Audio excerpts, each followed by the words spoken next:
Abdullah vote की भीख मांगने पर मजबूर हुए।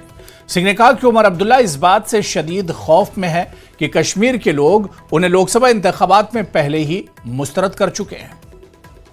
देखिए, डरे हुए हैं क्योंकि कश्मीरियों ने उन्हें अभी ताज़ा सबक सिखाया है।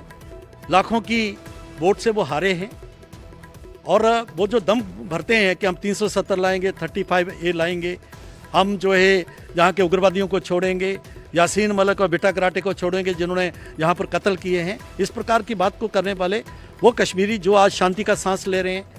कश्मीर की माएँ जो हैं उनके उग्रवादी, उन बेटे उग्रवादी नहीं बन रहे। जो स्कूल जाते हैं तो पत्थर लेके नहीं जाते, वो बस्ता लेके जाते हैं क्योंकि लोगों के आगे पे भीख मांग रहे हैं ना। उनको पिछले बार तो नहीं उन्होंने निकाली थी टोपी, लोकसभा में नहीं निकाली थी, अभी उनको मजबूर होना पड़ा।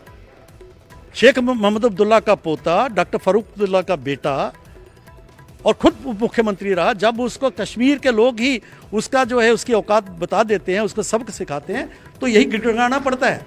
यही लोकतंत्र का जो है तकाजा है।